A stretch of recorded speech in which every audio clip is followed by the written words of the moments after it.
beautiful soul. Welcome to my podcast or my YouTube channel.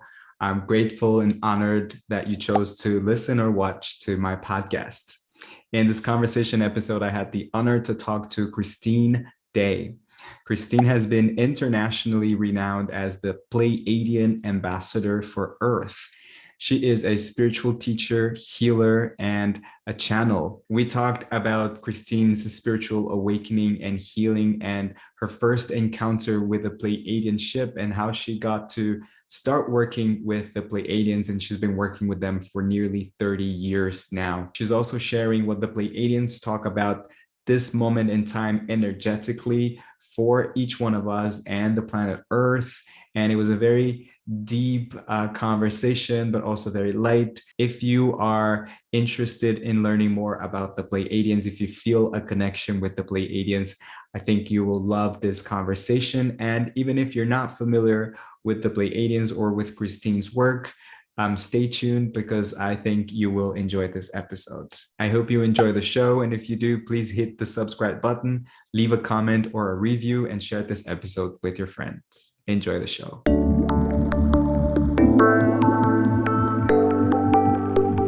Hi, Christine. Thank you so much for being here on the podcast. Well, it's great to be here with you. And it's always important to, really open up and bring the information for everybody who's listening. So I just want to acknowledge everyone out there that is listening and sending my love and blessings. Thank you so much. I am really grateful that you're here. And I've been following your work for quite a while now, and I'm working with the Pleiadians as well. Like, you were one of my main references. I read your messages every month, so I am super excited to connect with you. Just to start, I'd love for you to talk a little bit about your spiritual awakening and how you got to start working with the Pleiadians. So from your bio, it says that in 1986, you were told that you had a few months to live, but that's when you experienced a profound spiritual awakening with the Pleiadians. Can you tell us a little bit about this experience? Yes, I think it's important to understand that before I had my awakening, I was not on a spiritual path. I was not into healing. I had no thoughts of being involved in any sort of spiritual quest. But I found myself in the hospital given just a few months to live. And I realized when I was told that I actually wanted to die. I had had a terrible, traumatic, abusive childhood in cult ritual abuse. And I really had lost all sense of myself and my personal power during that very broken down process. Mm-hmm. So at 31, I found myself with this systemic advanced lupus and this advanced systemic lupus. And it was like, okay, when I realized that the doctors were saying I wasn't going to live anymore, it was like I realized I actually wanted to die. And then intuitively something came in for me to realize that I had created something to kill myself. Mm. That was actually an exciting thought because I really didn't believe I was capable of creating anything. So the next thought that came in was, I can create something to kill myself, I can create my own healing. Mm-hmm. And that was the moment, not that I realized it at the time, but it was the moment where I started to take my power back that I had let go of as a child. And so I left hospital that day. I realized in order to live, I would have to do something very different. And I wasn't sure what that would be. But I knew I had to leave the hospital, the doctors behind, and I had to somehow come into some sort of connection to myself. And I thought, well, I'll just sit and I'll meditate. And I didn't even know what meditation was in those days. But in my mind, it was like, I'll just sit and be with myself. And it was about 2 weeks later that I came into this incredible energy of love and light that just filled my body. And it didn't just come in and leave. It stayed. It was there constantly, day and night. This pure light, this love that I had never experienced before. And so I just called that God because, you know, as I said, I was ignorant and I just was happy with that thought and experiencing this profound love that was pouring through me. And that's when my healing began on another level. So, you know, that energy stayed with me, and I committed to living more and more each day, moving from death to life. And I committed to going with my guidance from this light. Makes me feel very emotional because it was an incredible process of making a commitment to following my guidance no matter what, understanding it was taking me more and more from death into life. And so my whole life transformed. I transformed as a person, where I was a depressed, closed person. I became filled with love and was working with other people with this light that was pouring through me. And as I said, I was just wanted to keep it simple, and I just called it the energy of God. Mm-hmm. Then my guidance took me from Australia, leaving all my kids behind, my family behind, my friends, and was come to the United States. This is where my next step would be, which it meant leaving my kids, which was a very difficult choice, but it was right. And I didn't know anyone in the United States. I was told, book your ticket to San Francisco. Mm-hmm. That's it. Bring one suitcase. Sell everything. Don't leave any of your items behind. You bring one suitcase and that's it. So I did everything I was told to do. And I thought, well, what am I going to do when I get to the airport? Because I have no idea where to go, what to do. And I looked up, there was a seminar that was actually on for a few days after I arrived. So I just thought I'll book into that because at least I'll have somewhere to go. Right. So the guidance that you were getting they were from the Pleiadians already, or? Well, you see, I wasn't aware of the Pleiadians, and I'm sure at that point I wasn't ready to even know the Pleiadians existed. Mm-hmm. Thought it was the guidance from God. I kept it very simple. That was as much as I could even take in at that point. Right. But in retrospect, looking back, once I know when things unfolded with the Pleiadians, it was my Pleiadian family. So I booked into this seminar, and it happened to be in Mount Shasta, which is, you know, an amazing place, a huge mountain, sacred mountain energy, about 6 hours north of San Francisco. I thought it was a suburb of San Francisco. So I just went, and the person I booked into the seminar with just said, I'll pick you up at the airport and take you there. And so I was met at the airport, so supported.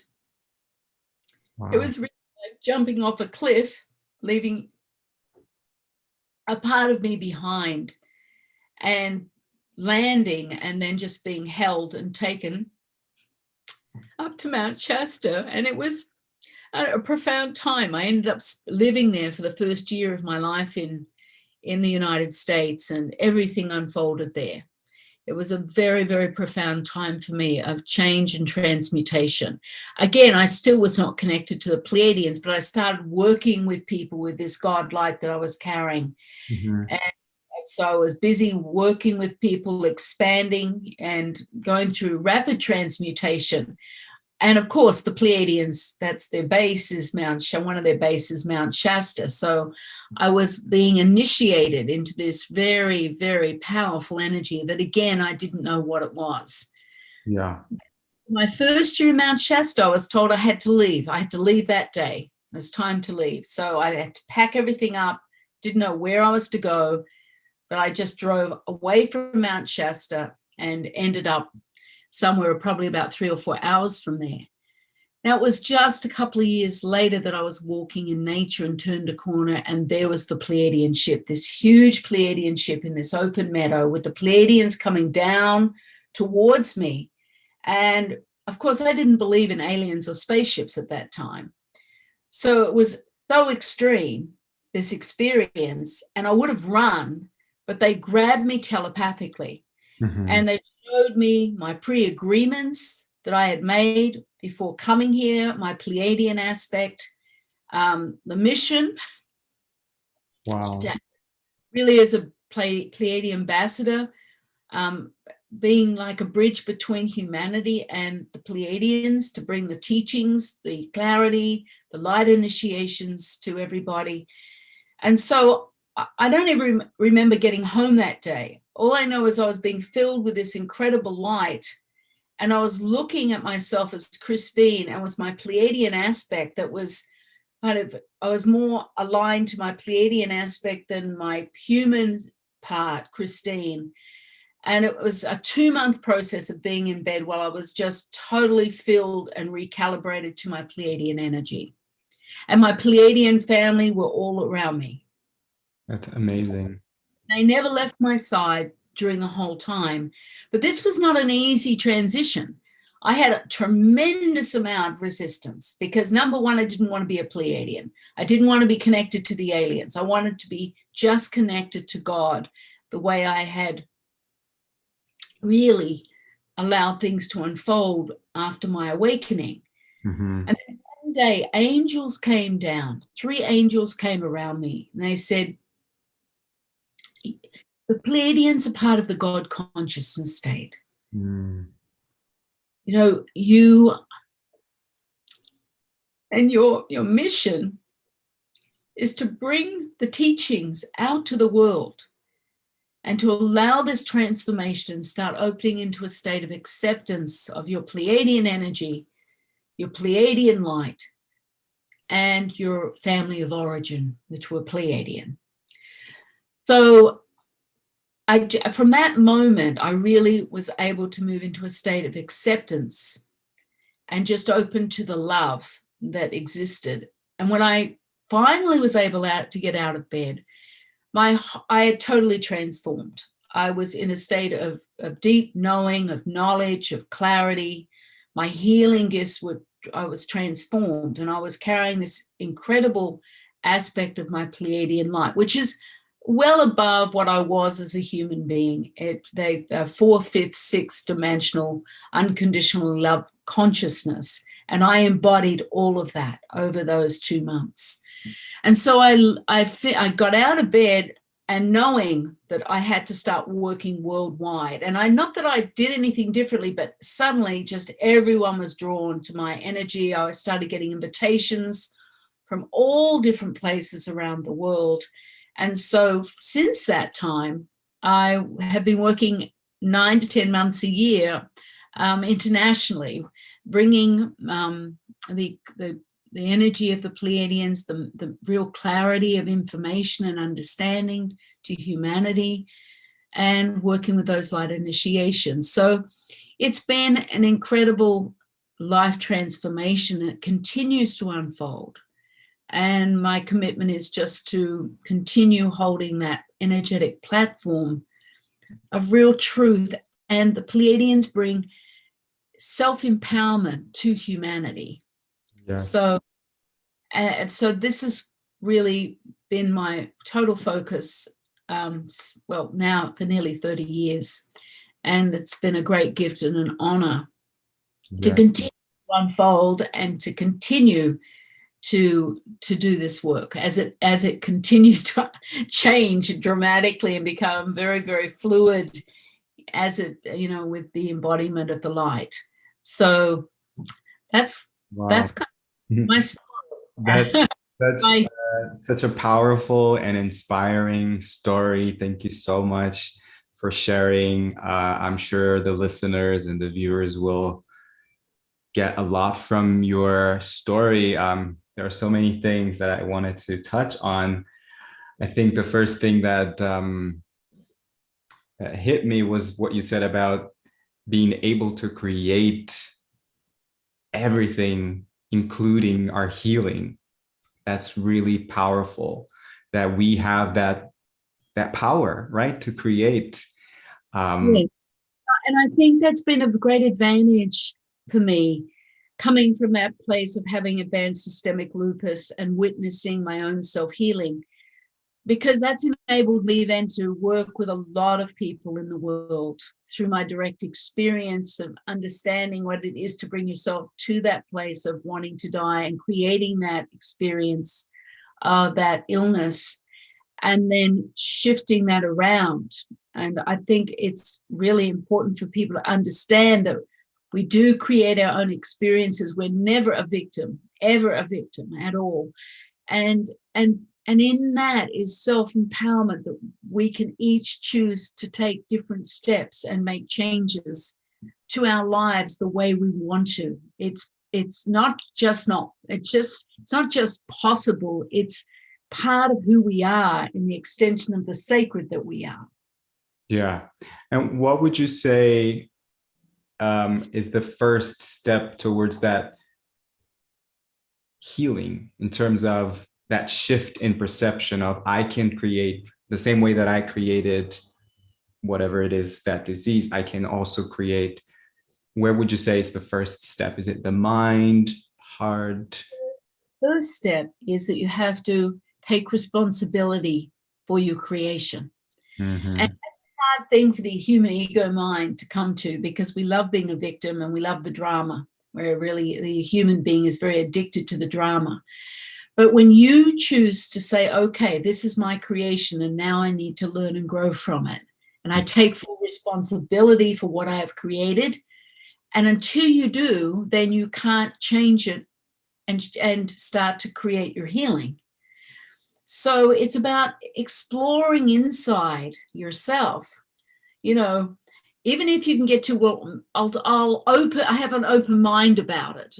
But if you've got a closed door, I absolutely have not, I have not created this, then you are stuck with your creation, because it can't change unless you take full ownership of it. And then your energy can shift and start creating it differently for yourself. Mm-hmm. So it's a really key component. And your ego mind doesn't have to agree. Remember, you're not your ego mind.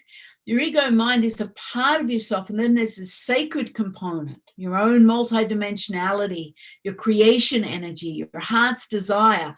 That is also another bigger component of who you are.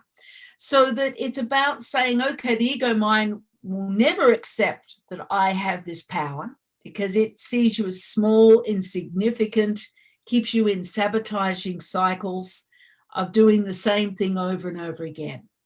So you don't have to get your mind to agree, your ego mind, but you do have to say, okay, I understand you're here, but I am moving here to the vastness of my heart, and I'm accepting my creation. I'm accepting the power of my ability to create this for my own learning experience. And I'm open now to looking and learning about what I need to know about myself, Mm-hmm. to be able to shift this. Beautiful. Yeah. And what would you say, because you said that in your, before your awakening, you kind of had this realization that you didn't really want to be here. And I feel like a lot of people relate to that. Even the people that are already quote unquote awakened or conscious, they might feel that sort of gap between their human self and their spiritual self, which is the same, right? But I think it's important to be able to integrate that and not neglect our humanness, right?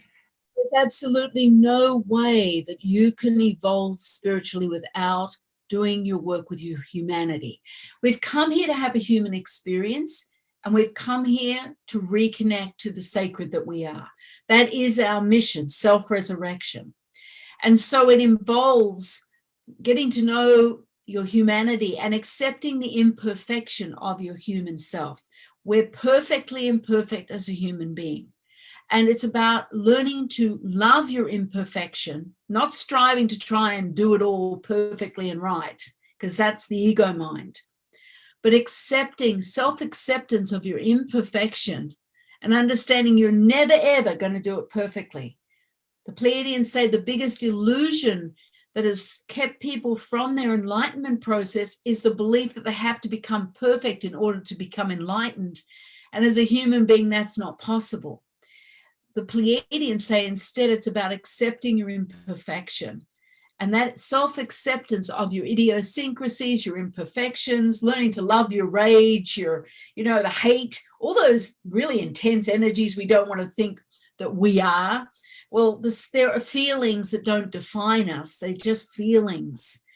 And so when you come to a place of just accepting your idiosyncrasies, your imperfections, then that self-acceptance is self-love. And that's when you start to move into an enlightened process with the sacred that you are. Because while you hold a wall against any part of your humanity and make it not good, not okay, you put a separation inside yourself. And there's this internal war that happens that makes it impossible for you to evolve and start to glimpse that multidimensional sacred nature that we are also, this unlimited space of being that we are. So it's so important.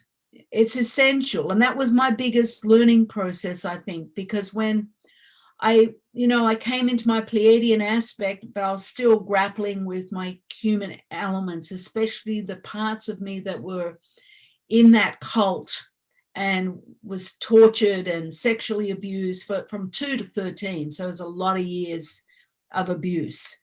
And so there was a point where I had to I had pushed it all down, had locked it all up in a tight box so I could just survive. And I did that really well for a number of years. But there comes a point where you have to move through those pieces. And instrumental to that was Jesus Christ, because I was in Israel working, and I was told one day, I had a day off, I went to the Beatitudes and to the place where Capernaum, where Jesus had his ministry. And I was in the city there, and I was told to go and walk down and stand by the shore of the Sea of Galilee. And as I did that, the figure of Christ walked across the water towards me. And the element of that love was so incredible. It was like beyond anything I could have ever imagined. And I just fell to my knees sobbing because the love was overwhelming. And when Jesus came to me, you would think maybe there'd be some really nice soft words spoken and loving words, but that was not the case. He was quite stern, and he said, when are you going to take yourself off the cross? You've placed yourself on a cross, and you're the only one who can take yourself down. And when he said those words, it was like I knew it was true. I was holding all of this dense energy against myself. As a child, you're helpless, but that feeling of helplessness is so extreme that you do anything to not have to go to that feeling. And so you kind of have a story going on that somehow you were in control in the cult and you were responsible for everything that took place. And the fact was, of course, I was not responsible, but that's what I had set up for myself. And so I had all this guilt and shame and blame, and I was in this self-condemnation cycle inside myself, that part of me that was in that cult. And I realized in that moment that I had to let it go and allow myself to go into the deep pain in the process of being helpless for so long. And that took some time. I had some help. I went and got therapy. I spent a lot of focused time clearing the depth of that trauma. And I was able to actually go through a self-resurrection process with the help of Jesus Christ and Mother Mary, who are both Pleiadians. And they both really supported me and made it possible for me to go through miraculous healings over a period of time. So that's so important. And since that time, I feel so self-liberated. And I support others. Part of my work in the world is supporting other human beings coming to their self-resurrection process. It's part of the divine economy, And Jesus taught me so much about what love is. Yeah. And the vastness of love and and how it impacts individuals. And so, I've just been been given some great gifts, and it's very humbling, the whole process that I've been through. That's amazing. Thank you so much for sharing. I'm curious, I just want to go back a little bit in your story to your first encounter with the Pleiadians. So you mentioned you actually encountered a Pleiadian ship in nature. Was it like, did you see it with your physical eyes, or was it more, yeah? Oh, it was totally in third dimension. Wow. And it happened that way because I needed it to, so I couldn't explain it away, that I had to accept my Pleiadian heritage. And then the Pleiadians were walking out of the ship towards me. What did they look like? I know it's kind of, for them, it's not so important, but for us humans, we kind of look at the image and the forms. What did they look like? Well, these Pleiadians, some of them are reptilian, but these ones were tall, very tall, about 7 foot tall, very thin. And because of their rate of vibration, their evolution, they're like a vibrating mass of light. And that's because in third dimension, we see everything as solid form, but actually it's all fluid form. Mm-hmm. But they are definitely, and they of course have humanoid features. So, it was a very clear, expanded experience. I've had lots of experiences since then of the ships, and been in the ships with the Pleiadians, and I'm in constant connection with the Pleiadians these days. It's part of my normal life. But it was very, very profound but intense experience. What did they say to you at first? Well, they telepathically grabbed me, and it was so interesting because all of a sudden I was just in my Pleiadian memory and remembered my full pre-agreement. I was looking at Christine, my human form, as Christine, but I was not that. And I remembered my total pre-agreement with my family of light, the Pleiadians, for me to come into a human body, for them to awaken me at that time. It was a destiny moment it was pre-agreed to. And so there was this whole experience of remembering the Pleiades, my home. It was like a full experience that I have total clarity and still remember it. It's totally imprinted back in me. Did they tell you where they were coming from, the planet, or even time? Did they mention anything about that? Well, it's such an illusion, time. We don't really understand time here on this earth plane. It's, there's so many alternate reality spaces that are operating simultaneously. And what I did see very clearly was many aspects of myself living other incarnations out simultaneous to this one on the earth plane. And every one of those parts of me were part of my Pleiadian energy. So, that's part of the multiplexing. It's part of our natural gifts once we develop ourselves, is we can be in many different multidimensional reality states at once, living out different important incarnation experiences for the collective energy of ourselves. So all of that just was like opened, and it was not about learning, it was about remembering. It's about, each one of us out there, everyone who's listening to this, you have your sacred nature is fully intact just beyond the veil. And we think somehow we've got to become perfect in order to move into that sacred part. But that's just not true. We can move and become aligned to this higher aspect of our sacred nature, which can help us right now in our lives. Because we don't have to wait to make the transition. Mm-hmm. It's right there for each person who's ready. Right. So that takes me to my next question.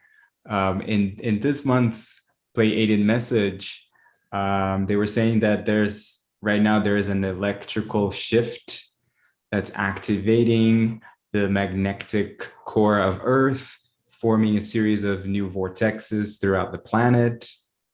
And you also mentioned about the split. Yeah. So can you tell us a little bit about this energetic shift and split that's occurring right now in our time during these last 3 months of 2021 onto 2022? Well, this split is like nothing we've ever seen before on the Earth plane. The Pleiadians say this is the biggest change we've had on this Earth plane forever. And so the split is what is going to take place. It's like at the time of 2022, at New Year, as we move into 2022, the split is going to open. Now, this opening is it's like an alternate reality spaces that begin to activate and open through the Earth plane. It's not that they've always been here, but they haven't been accessible to those of us on that conscious path. And at this time of the split, these doorways are all going to reopen across the Earth plane, which is going to allow those of us on a conscious path to begin to align to the sacred elements. It's like a higher energetic resonance of light that we will all be given access to re-access and realign, and to actually live from those spaces of truth.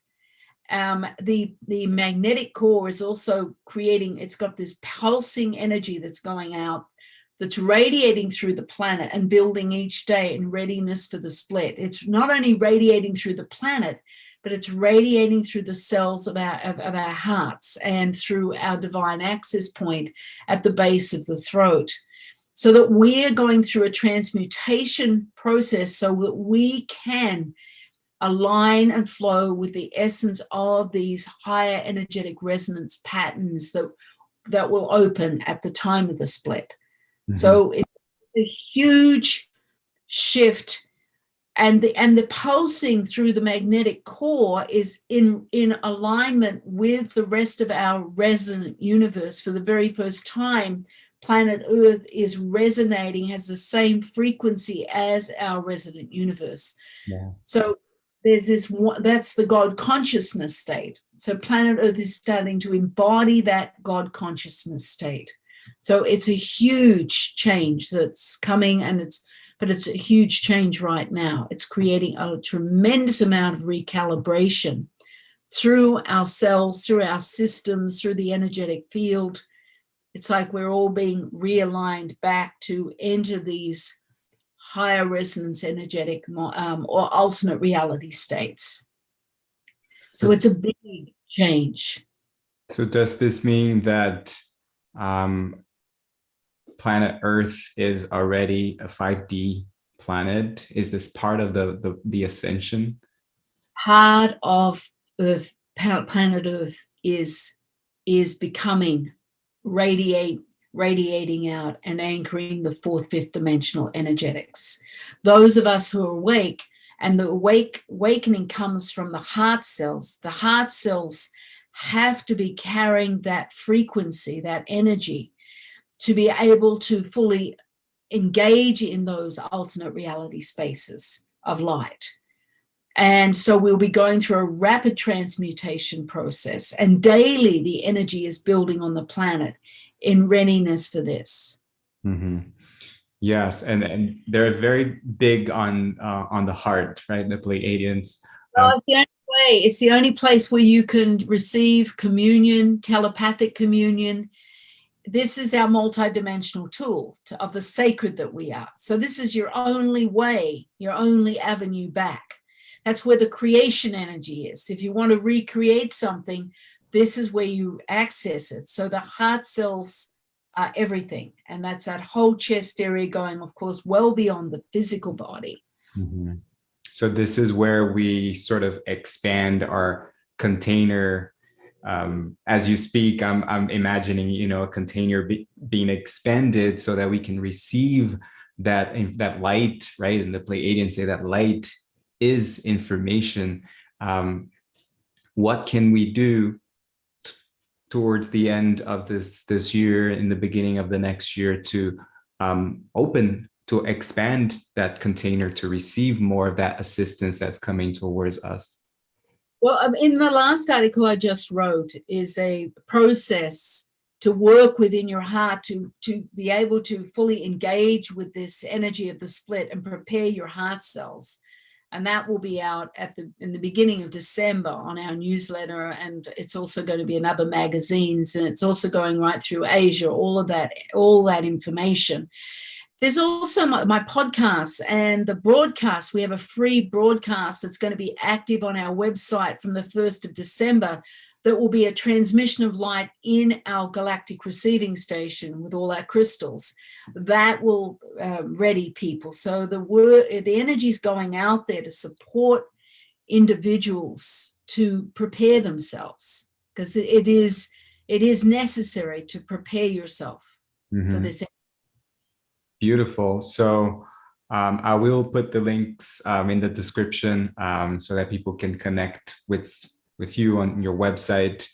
And this episode is being recorded in November. I will publish probably at the end of this month or beginning of December. So I think it's timely. The P's also talk about the awakening of the telepathic center. Yeah. And so they say you require the activation of your telepathic center to receive and engage with the rest of the universal community.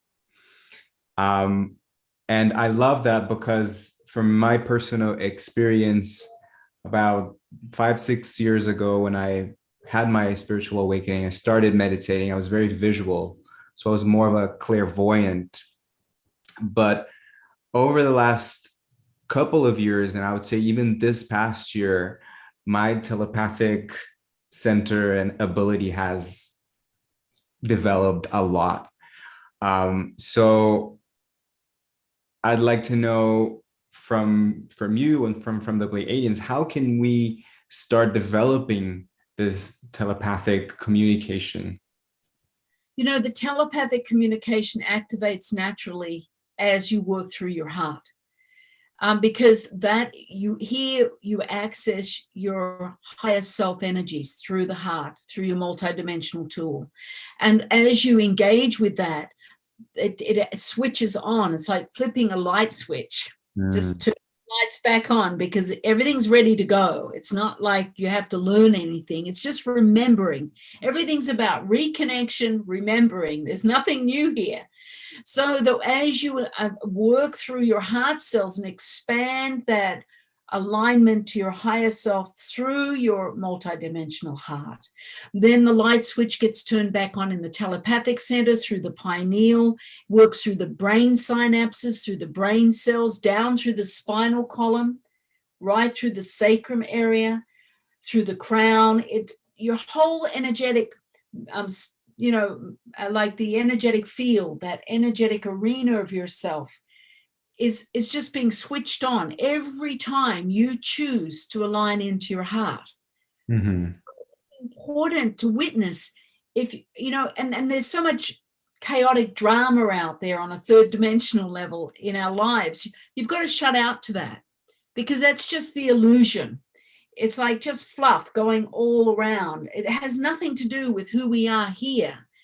So as you choose to come here and spend moments here, every cell in your body begins to transform, including the cells in your telepathic center through your brain cells. So you it's you birthing you each moment. It's not reliant on anybody else. And I just love that, because it's about me rebirthing myself. And that was always the way it was supposed to be, that we come back home to ourselves through the multidimensional heart. Now, the ego mind just wants distractions and wants something else. But if you just stay focused on that, everything else within you comes back into alignment. It all lines up. You become a multidimensional being in your development of your heart. And that's where my multidimensionality is here. And my ego mind, it has roles. It helps me add figures up. It helps me organize lists in my life. It helps me, but it does not make my life decisions. And it understands that it has a role to play, but it's not the original role that we've played out for lifetimes. And it's about not pushing that ego mind away, having a lot of love and compassion and patience for your humanity, for your idiosyncrasies, for your mistakes, just witnessing those. But it's about rounding yourself out through your heart. And this is where, that heart is all we have. That's our connection home. And it can become as unlimited as you need it to be. You have an unlimited power, an unlimited, unique power here that is untapped for many people out there. So it's about just choosing to start and doing it differently. One moment a day is enough. One moment a day. And it's accumulative. And soon your life just transforms.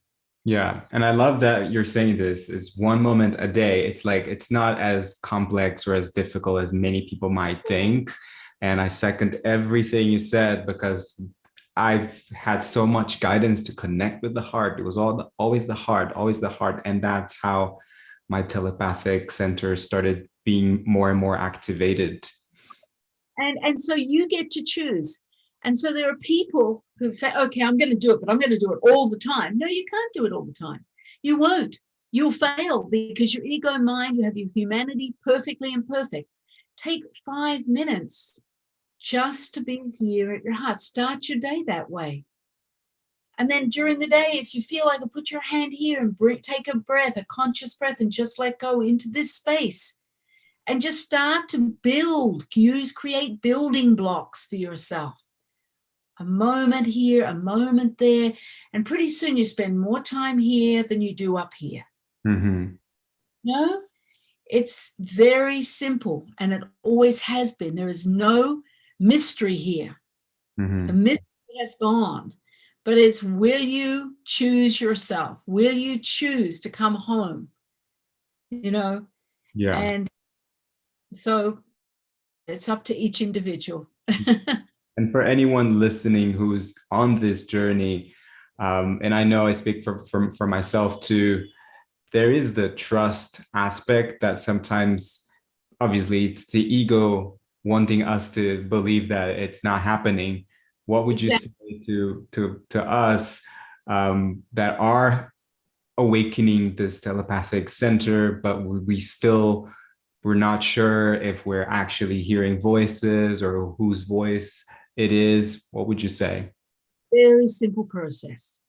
If you bring your awareness to your heart and hold it there and bring the guidance you've got, that you've received here, it'll either disappear if it's not truth, and if it is truth, it will expand. Very simple. Nothing's that complicated. I love that. And that's a very Pleiadian energy. It's always simple message. It's always very, for me at least, is very light and sometimes humorous. Is that your experience as well? They can be that way, but they're also great taskmasters. They want discipline. They want alignment.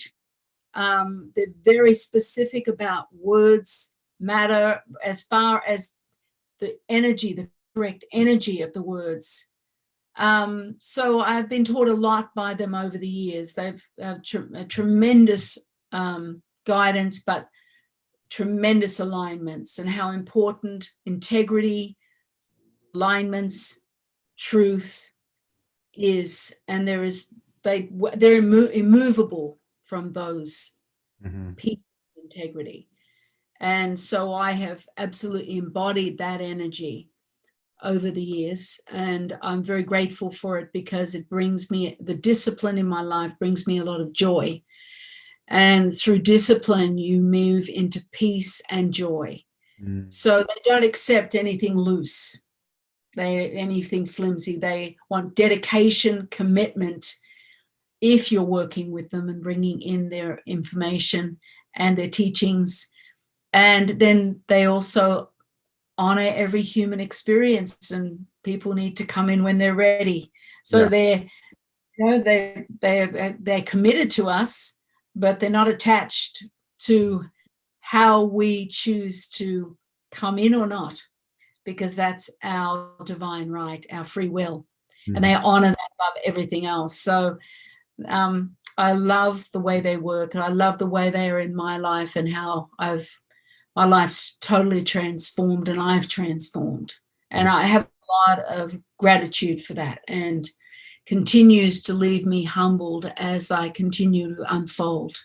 Yeah. And further. And I feel like I see a lot of people that call themselves Pleiadian starseeds, or they feel a connection with the Pleiadians. I feel like they're artists, and that art is a way that we can connect with them. Is that something that they've ever told you? Is there any relation between art, or being an artist or a musician of some sort, and connecting with their energy? Well, they do. I mean, I've done a lot of work since being with them. I bring in a lot of sacred patterns. The sacred patterns are very much a part of the initiation processes that I utilize for people. So they do have, say, a lot of sacred forms that they bring in. Artists who are aligned to the Pleiadians will probably bring in those forms at times. And they carry sacred energies, they carry healing, they carry transmissions. So, you know, if that's connected to artists, it'll also, I've seen a lot of my students who have unfolded, they're not artists, but they're bringing in the patterns. So, you know, it can work both ways. But certainly work with a lot of sacred geometrical forms for a lot of their transmissions. Mm-hmm. And I feel like geometrical forms are also related to sacred sound. Of course.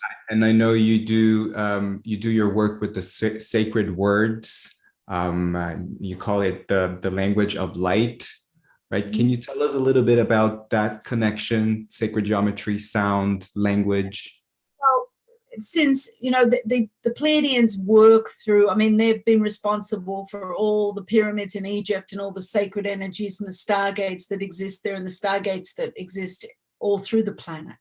And so you have always the sacred geometrical forms of the pyramids, the circles, the all the different, the Merkabas, all of that. And then when you bring sacred sound in your own, when you make a sacred sound, like the Pleiadians will give me a sacred sound for a group, when everyone makes that sound, it's unique. Everyone has a unique frequency that creates that sacred sound, and they are recognized through that sacred sound. It's like no other in the universe. So when someone makes that sound, the whole universe recognizes the divine frequency of that individual within the God consciousness state. Wow. So if somebody brings their sacred sound into a geometrical form, that form begins to vibrate and respond to that unique frequency and open up its form to the individual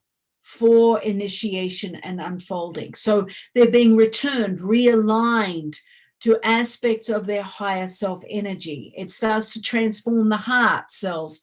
Like each heart cell opens like a flower, bud of a flower, like it would to the sun.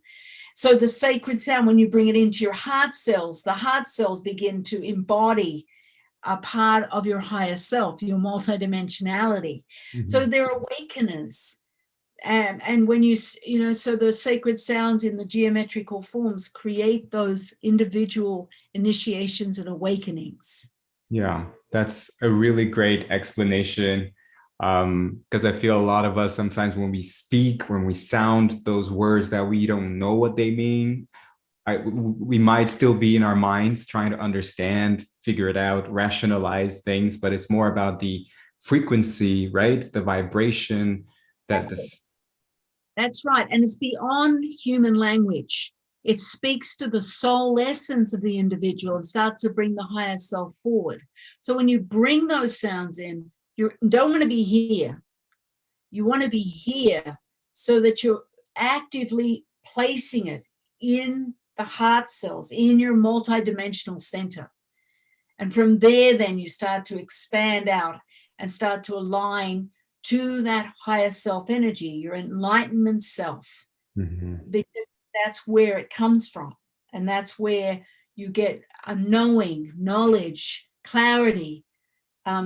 Your creation energy is opened up through that space. Beautiful. And for anyone who's interested in learning or sounding out those sacred words, I know you do that on your podcast.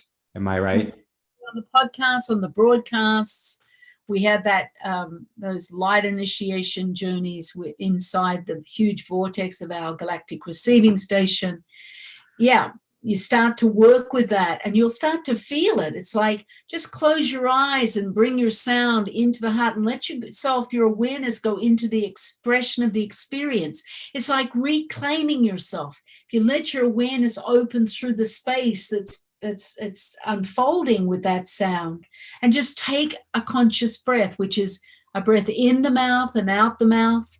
That conscious breath says, yes, I'm willing to let go. Yes, I'm willing to receive my light. So you're shedding old layers of density, old belief systems that you've held on to for lifetimes, old sabotaging patterns, just falling away as you let your awareness free flow into the essence created by your sacred sound. Yeah. And that unique frequency of your vibration is pure and beautiful and, like a glowing jewel. And so each one of us has our own unique frequency. You're like no one else in the universe, and you're really honored and held in that space. Mm-hmm. Yeah, I love that. And I recommend, I've listened to your podcast and I sound out. It feels really good. I have a couple of questions actually from the audience. So I posted that I was going to interview you. So I have one question from Patricia, and she's asking, are the Pleiadians the angels that were spoken of in the Bible? And I get often asked this question, if they're like angels, or if not, what's the difference? Okay, it's a good question, because the Pleiadians are actually living an incarnation in this lifetime. They're in their bodies. Angels are in spiritual form. They do not actively have a physical body to live in. So you're looking at something very, very different than that. So that's really the difference. But they are committed. Their mission is to support us in our transition here on planet Earth. Right. But you wouldn't say they're angels. They're a different category. No, they're alien beings who are expanded into unconditional love. They're highly evolved race, part of the God consciousness state with the life force groups in this resident universe. And they are here to support us. They have a human body. They're living an incarnation as we are. Yeah. And their mission is to support us in the transition. That's part of their mission. Yeah. Yeah. And they're humanoids as well. In an incarnation.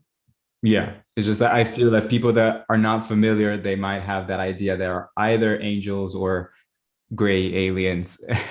And there's so much more than that, right?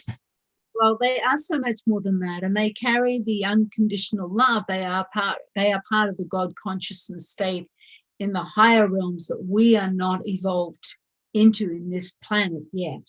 Mm-hmm. But they are definitely living an incarnation. And the angelic realms, though, support, and the spiritual realms, the light beings, the masters, the angels, they all support the life force groups from this universe who are connecting into Earth at this time for the transition. So they're part of the community of helpers on the Earth, the angels, but they're not Pleiadians. The second question I have from the audience is, are we already in 5D? And do So, the Pleiadians ever give you any kind of time frame or dates? right, some of us spend time in the 5-dimensional experience. We can move. We can have a 3rd-dimensional human experience and be in fear and struggle. And then we can choose to come back to our hearts and align to that. And we might move into the 4th, maybe into the feeling of the 5th dimension, where we become one and feel oneness. And in that unconditional loving state, we're not stable in that state at this point, the majority of us anyway. But then we'll come back into another experience, which might be a 4th dimensional experience of having your intuition and knowing your guidance and going through it and going with that intuitive guidance and living our lives more from 4th dimension rather than being in the fear and the struggle of 3rd dimension. We come back and forth as we need to. As we need a human experience, we create another human experience that brings maybe fear or struggle or something that has to be sorted out. That's where we're at. And some of us can move into 6th dimension, some move into 7th dimension and come back. I'm very stable in the 5th dimension myself. There are other people who are also stable in that. There's a lot of people who move back and forth. Yeah. That's where we're at right now. Yeah. And the Pleiadians say that actually we're on track. We're actually ahead of time for our transition to shift our whole community base into a conscious state of being and leaving 3rd dimension behind. They're saying between 10 and 20 years, this Earth plane will transform into a full 4th, 5th dimensional planet. And there are those of us who are awake on the path will transform before that. But we're talking about the entire population of planet Earth in that transition and when it's stable on this planet. So that's kind of the time frame that they're giving. And those of us who are awake and who are consciously working, we're going to be at that place well before the rest of humanity. But be aware that, those of us who are on that conscious path, we've said yes to coming through this awakened process in this way. The Pleiadians say there'll be a point where the veils will lift off the earth, and those people who haven't been on the path will suddenly just remember who they are. They'll reconnect to their sacred and remember. They'll still be in bodies. They will all of a sudden just remember their sacredness and be that. And those people have said yes to having that experience. And we have said yes to, going along, trusting and going through this whole unfolding process. But it's been to hold the space and to form the path, to be the way showers at this time. Yeah, and the pathway of light that we become. And I love that answer, because that's exactly what I talk about when people ask about 5D. It's in the heart. Some of us, we go back and forth, and it's like you said, it's all about connecting with the heart and more being more stable, if that's that's your wish, to be more in a 5D consciousness. It's more about the state of consciousness. I've been working with the 9 dimensions of consciousness from Barbara Handcloud, which is a channeled material from the Pleiadians as well. And that's something that they talk about too. We have access to the higher dimensions of consciousness. We can go to the 6th dimension, to the 7th dimension, right? But it's not about staying there and just being up there, because then that's a bypassing as well, right? Well, you see, as well as being aligned and focused on your spiritual path, you have to be as equally committed to transforming in your humanity and getting to know your human element as completely as you can. Otherwise, you fall out of balance. You can't hold those alignments to those higher realm places, because your human self is buckling and struggling. And so it's about getting to know your humanity, loving that part of yourself, and allowing a sacred unfolding to happen between your human and your sacred self. Like my sacred nature brings love and peace and rest to my humanity. You know, so my humanity is in a place of well-being, of being nurtured by the light, by being held in the love. And there's no suffering anymore in my human element. Mm-hmm.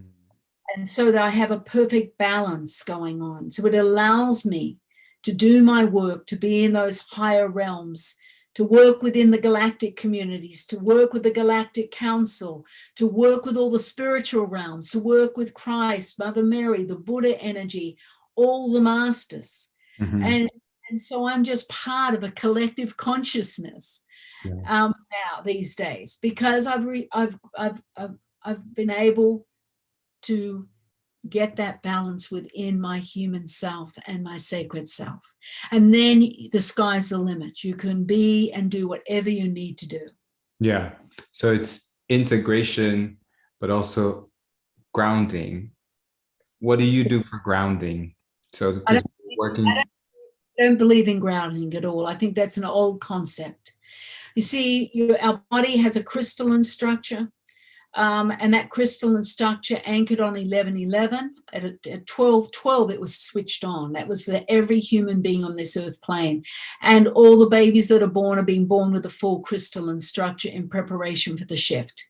Mm-hmm. So that there's no need for grounding, because the sacred energy of my higher self can fully embody through this physical form. I can carry the fullness of my light because of the crystalline structure that I have in me.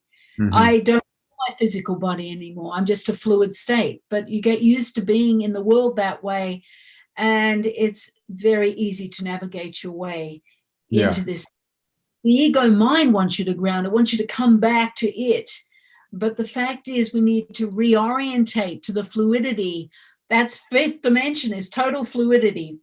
Mm-hmm. No solid mass anywhere. So I have totally aligned to my fluid state, and I am that which I am. And so the grounding is just an old way. So you would say it's a natural thing, like we don't have to do anything because we are already multi-dimensional, connected to all the dimensions. That's right. We're just returning. Yeah, beautiful. I have final questions. I usually call them fun and deep questions, and you can just answer them with whatever comes in your mind. Okay. So the first one is, what's your vision of the new Earth? Well, I see it very clearly. The actual new Earth, when we go through this shift in consciousness, the Earth's only mirroring our density and our chaos right now. When this changes, the Earth will go back to its original pristine condition. And all the sacred sites will go back to their original pristine condition. So there'll be total harmony in nature. We're only just witnessing the illusion of the Earth right now. So the Earth doesn't need saving. So will it be similar to the Pleiades, or what you experienced there? No, the Pleiades is very different than this, but the energetic frequency of the natural forces has been evolving, and it's here as an integrator for us right now. But when you look at, the pollution and everything that's being, that you can see, that's the third dimensional illusion. That's just mirroring. It's just mirroring for us who we are and our unresolved issues of separation. The Earth isn't like that in truth. It's whole and complete, as we are whole and complete also. So that's something I would just not waste my time worrying about the Earth. The Earth is in good shape. Beautiful. Next one is, imagine all the books in the world were going to be destroyed and deleted forever. If you had to save only one book, which one would it be and why? I wouldn't save any books. I don't read books. I've been told not to read. I haven't read for 30 years. I get all my information from my heart. the unlimited source of knowing and knowledge is all here. So I don't need any books. I wouldn't say. You wouldn't save it, but would you write new ones? Because you've written 3 books because I've been guided to. I hope I never have to write another book. So I wouldn't save any of my books either. Okay. What is the one thing that people would be surprised to know about you? I think how ordinary I am. What do you mean by? The most precious things to me in life are the ordinary moments. And nothing grandiose. Yeah. Everything understated. It's beautiful. And the final question is called 3 Truths. So imagine that years from now, you're about to make your transition from this lifetime and this physical realm into the spiritual realm, and all of your books and all of your podcasts, everything that you've created have been deleted. You have a piece of paper in your hands and you can only write 3 truths that's going to be your legacy for the people that will stay here, for your family and all of us. What would be your 3 truths that you would write? You are who you've been waiting for.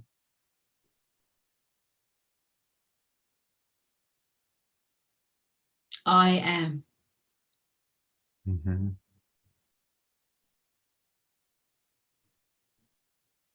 Let go. Beautiful and simple and profound. Thank you so much for your time, for sharing your experiences, your journey, and your knowledge and your wisdom. I acknowledge you for your commitment to this work and for helping us in this ascension, and for sharing your connection with the Pleiadians as well. Thank you so much, Christine. Thank you, Will. And my love and blessings go out to all those who are listening to this podcast. Thank you, Christine. Much love to you. Okay. Thanks for listening to this episode. If you want to learn more about Christine's work and her seminars and podcasts, you can go to www.christinedayonline.com. And as usual, you can find links on the show's notes. And once again, if this has brought you value, please subscribe to my YouTube channel and my podcast, and share this episode with that one friend who you think will enjoy it. As always, keep shining your light, keep your heart open, and let love lead the way. I love you. See you in the next episode.